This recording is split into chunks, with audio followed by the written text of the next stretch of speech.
What do you think? We've got one paw out. That's as far as we've got.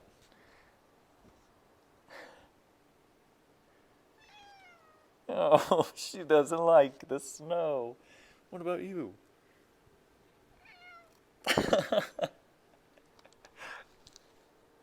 She won't even come to the door.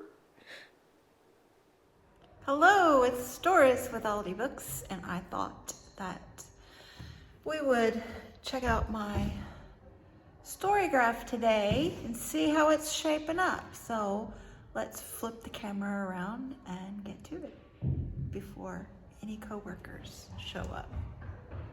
So let's start with our TBR pile while we're here. So last year I kept it at 50 books. It was my first year on Storygraph. This year's my second, obviously. So we're at 90 books now, and I'm good with that. I think I'll cap it at around 100. And some of you are like, what are you even talking about? But you know, I like to control things, so I'm controlling my Storygraph TBR. It's cool.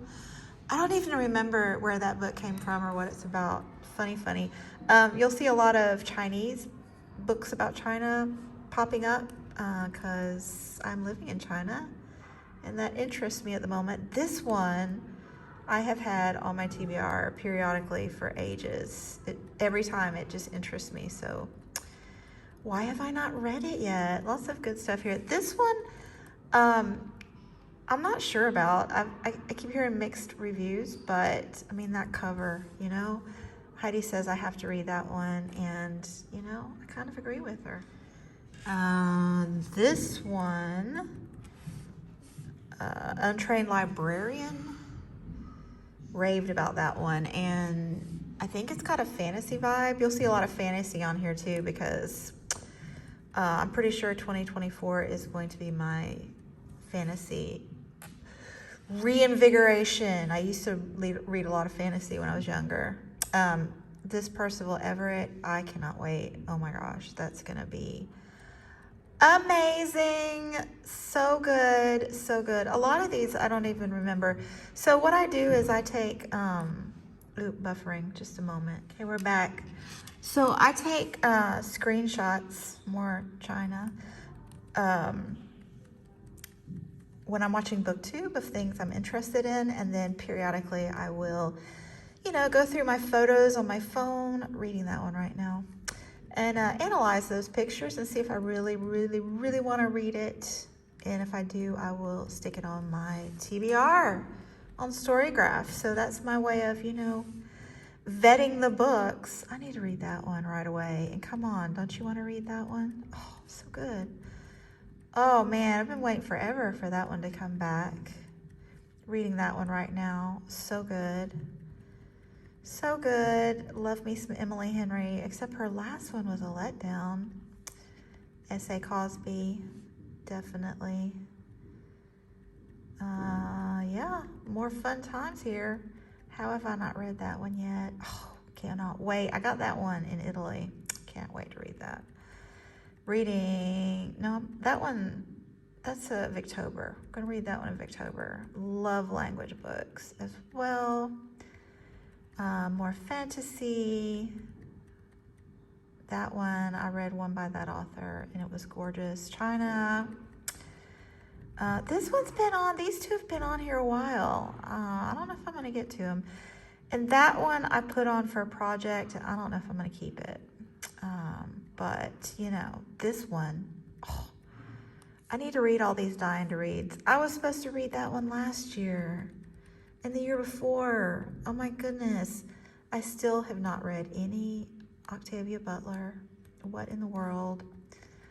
I've enjoyed all the Laura Purcell that I've read. And this author I read for a Book Naturalist and enjoyed, so I want to read some more from him. Yeah, fun stuff here.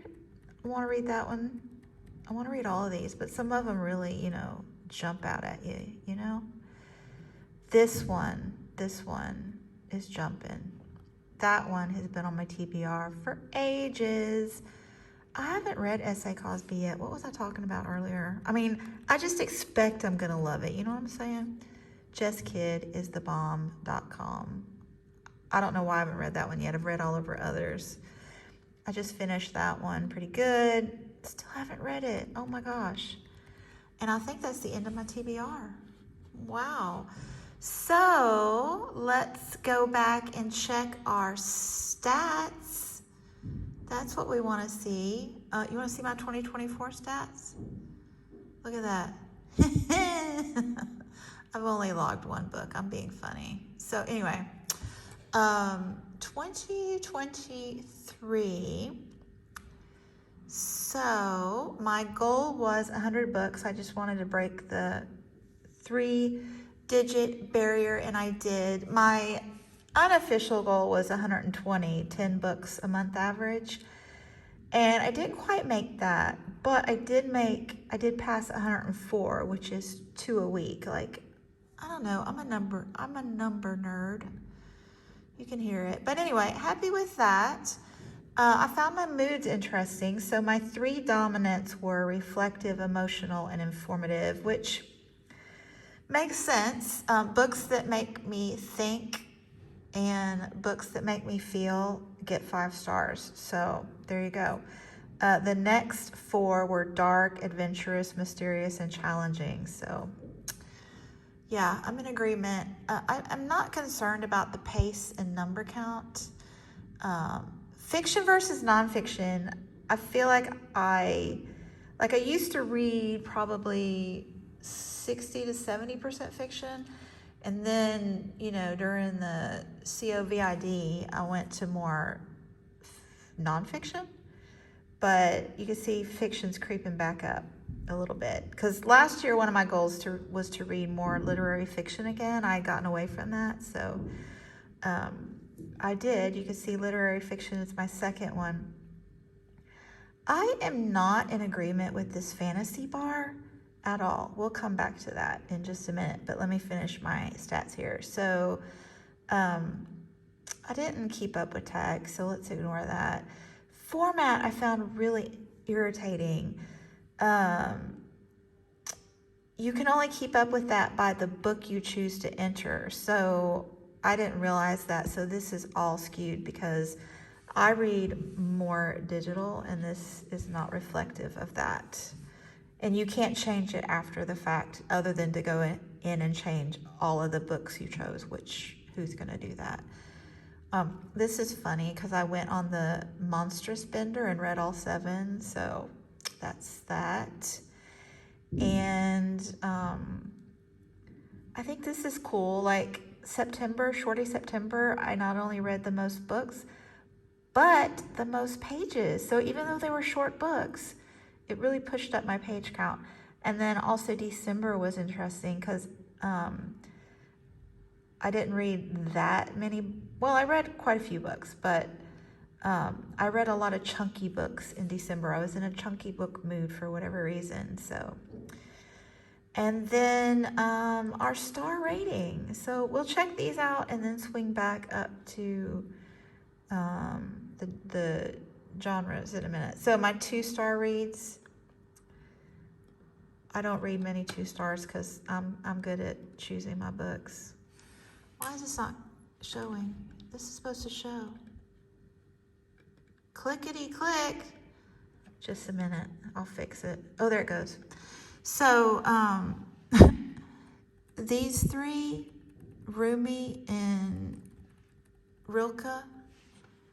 So the I read the Rilke thinking it was, no, I read the Rumi thinking it was the Rilke, but I didn't like the Rilke either. So I tried it though. I try to read some poetry every year. Like, I don't think I'm in the mood this year, but the 2 or 3 previous years, I dabbled, dipped my toes in poetry, just to change things up. Clickety click, come on now. Okay, just a minute. Okay, we're back. So my 3 stars, this is interesting. So Book 2 prize. Emily Henry let us down with that one, dudes. She let us down. So, BookTube, BookTube, BookTube.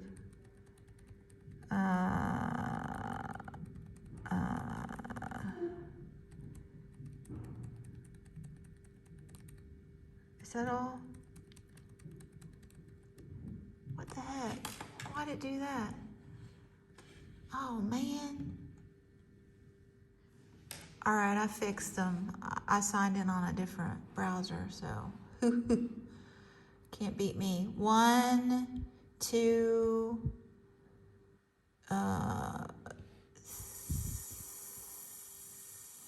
3, 4, 5. So 5 of these are book 2 prize, and I'm not knocking the book 2 prize. I love doing the book 2 prize. I'm just showing you that when I don't vet my own books, these books were chosen by other people. There's a higher percentage that I won't like. They won't be me books. This Emily Henry totally let us down. If I already said that, I apologize because, the internet was acting crazy. I know this is beloved, but I don't like story graphic novels very often, fiction ones. This is funny. I put this Mary Oliver in my favorites of the year, even though I gave it 3 stars. But, there were some fabulous poems in there, so I want to read more Mary Oliver. This was a cover buy at a store this summer, so I didn't even check it out. I just bought it. There's another graphic novel story. It was cute, but, it wasn't fabulous. Same with that one. This one was recommended by a physics teacher at my school. Funny. So, yeah. And then let's look at our 5-star reads just so you can, enjoy that goodness. All right, so just to prove my point about the Book 2 prize, 1, 2, 3, 4.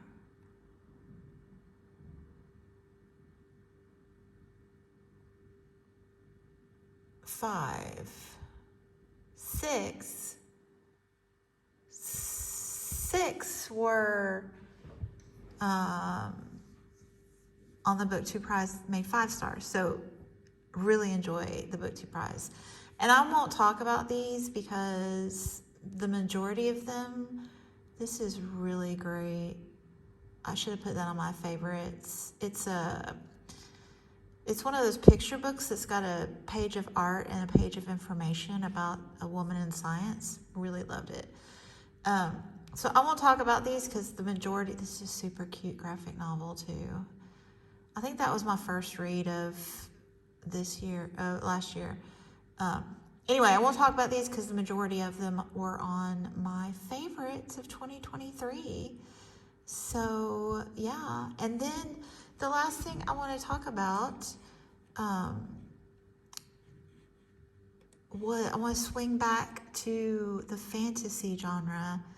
And this is my only tiny little bone that I have to pick with Storygraph. So it's just a great platform.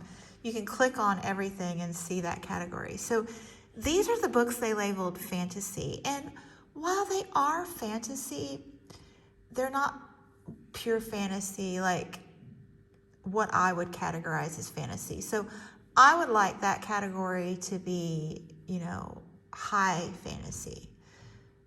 So what I would categorize as fantasy is Babel, Legends and Lattes, Light from Uncommon Stars, and